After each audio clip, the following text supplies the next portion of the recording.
I want to tell you a story of the old days, when people were different from now.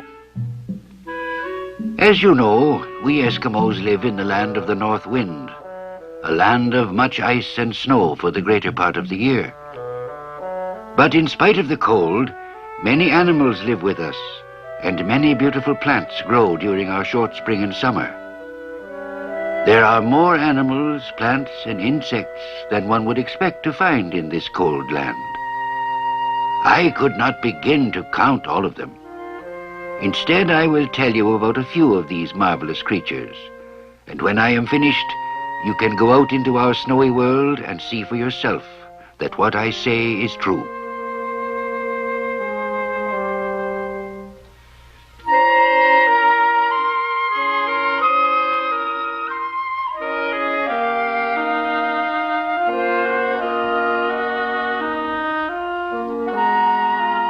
The lemming lives under the snow. In the old days, we Eskimos believed that lemmings came down from the sky in snowstorms. The lemming has many enemies. Because it lives in trails under the snow, it is hard to see. But if it comes up on top of the snow, it is easily seen by a hungry owl or a wolf. Our dogs were true animals of winter. The blizzard might cover them with snow, but our dogs slept in the open, nose to tail. In winter, they will eat almost anything made from skins, including even your boots. Nothing is safe from the hungry jaws of an Eskimo dog.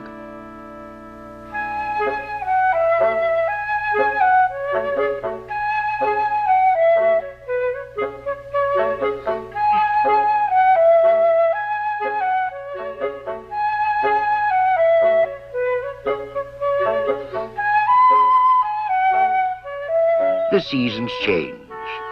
There is joy in feeling spring come to the great world and watching the sun follow its ancient way. The birds come again to their nesting places, and the air is filled with their noise.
The animals that lived where we lived were good food for the Eskimos.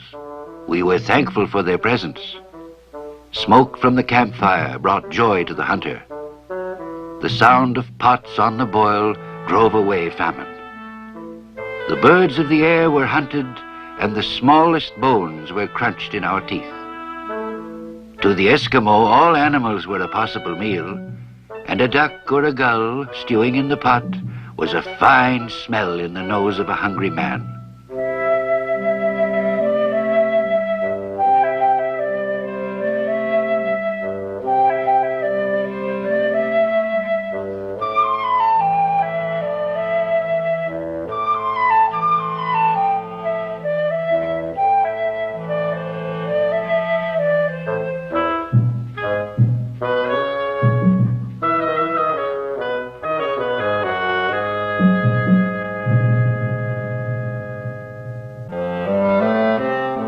I remember how my father, after eating his share of the hunt, would sometimes find a little cave in which to sleep.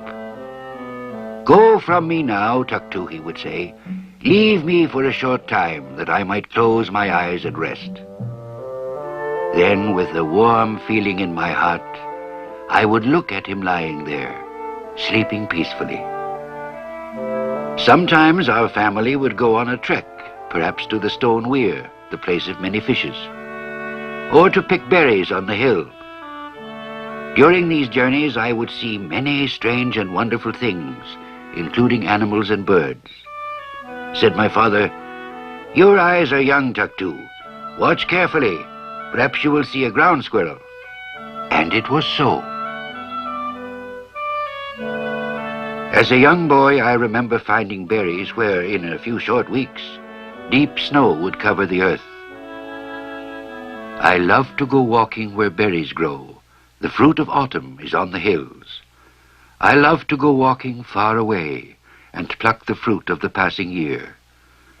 The sun will follow its ancient way, and the snow will fall where the flowers grew.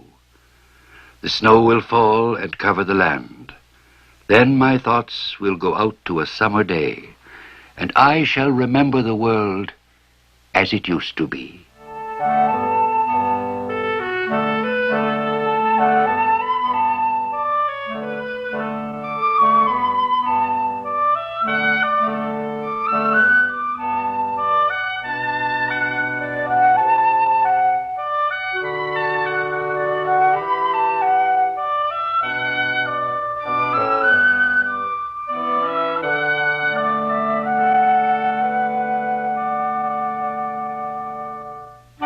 I remember seeing the weasel playing among the rocks near the shore.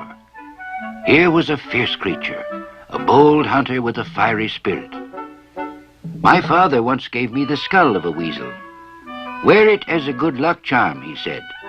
"The weasel fears nothing, Tuktu. He is bold and strikes terror in the heart of his prey. Be filled with his spirit, and you will surely be a great hunter."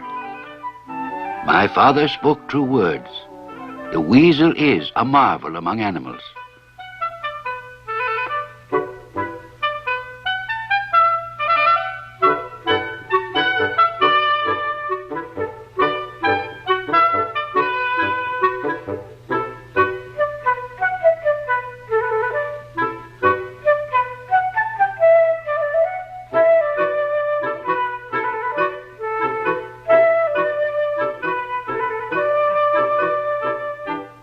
Weasels eat meat and fish. If they kill more than they can eat, they hide the meat for future use. The weasel is brave. He is no bigger than your outstretched hand, yet he has been known to attack a bear. The lemmings and all such creatures are the natural prey of the weasel. But the lemming is also a great marvel. Suddenly, at certain times, a madness comes upon them, and they seek to leave this world. I have seen countless numbers of these small creatures throw themselves into the sea. Perhaps the sea goddess calls to them. It is a great mystery. Truly, the lemming is a strange animal.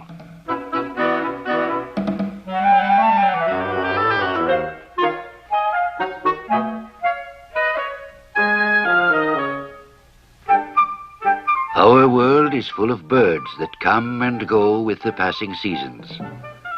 The sandpiper comes from far away, where the sun never leaves the sky, and snow is never seen by those who live there. Many of these birds come north in spring and summer to nest and raise their young.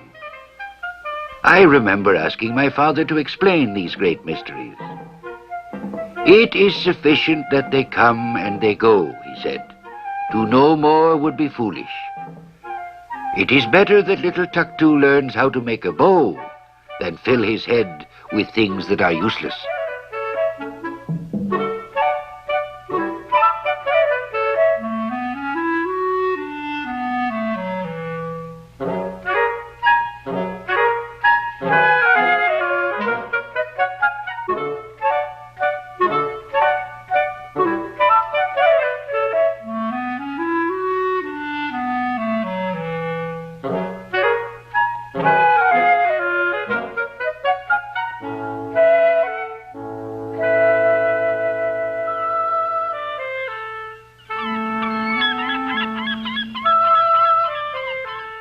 One day my father took me to the high cliffs beside the sea where the kittiwakes live. These kittiwakes are seagulls, and their eggs are good to eat.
The seasons change. The time of the great cold is close at hand. Life is a journey from the warm summer and the cries of birds to the snow of winter. But in my mind, I can still hear the wolf howl from far away and the great sighing of the new-formed ice. Thus we came to the time of seals blowing and the barking of dogs. Then my father made ready for our journey to winter camp.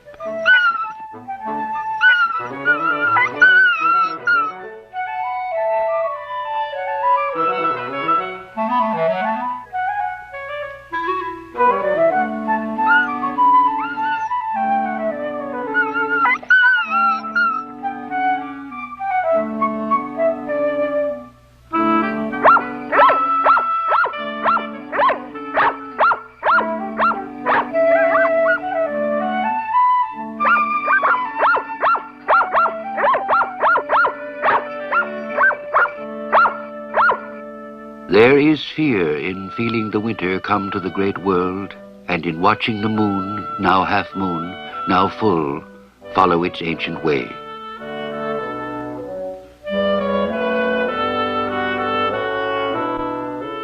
Only the air spirits know what lies beyond the hills. Yet I urge my team farther on, drive on and on, and on and on.